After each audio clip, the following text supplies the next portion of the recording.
அது ஒரு ராட்சச விமானம். விமானத்தை தரையிறக்க ஆயத்தமான போதுதான் அந்த குறிப்பிட்ட கியர் வேலை செய்ய மறுப்பதை விமானி கண்டுபிடித்தார். எத்தனை முறையோ இதே விமானத்தை அவர் பயன்படுத்தியிருந்தாலும் இன்று அவர் சந்தித்தது ஒரு புது பிரச்சனையாகவே இருந்தது. விமான கட்டுப்பாட்டு அறையுடன் தொடர்பு கொண்டு விமானத்தின் தரையிறங்கும் கியர் பழுதானதால் அவசர தரையிறக்கம் செய்ய அனுமதி கேட்டார். விமானத்தில் இருந்த பெட்ரோலை காலி செய்யும்படி வானத்தில் நீண்ட நேரம் விமானம் வட்டமிட்டது. இறுதியில் அது சிக்காகோவின் அருகில் கிளன்வியூ நேவல் ஏர் ஸ்டேஷனின் விமான தளத்தில் பலவந்தமாக தரையிறக்கப்பட்டது.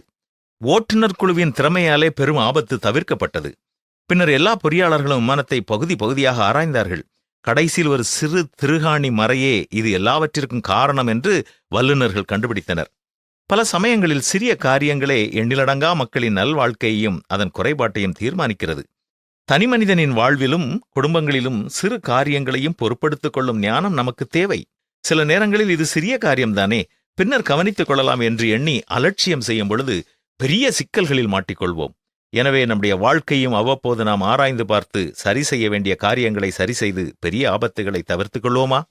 தேவனே, என்னை ஆராய்ந்து என் இருதயத்தை அறிந்து கொள்ளும், என்னை சோதித்து என் சிந்தனைகளை அறிந்து கொள்ளும், வேதனை உண்டாக்கும் வழி என்னிடத்தில் உண்டோ என்று பார்த்து நித்திய வழியிலே என்னை நடத்தும் என்று அடிக்கடி இறைவேண்டல் செய்வோமா?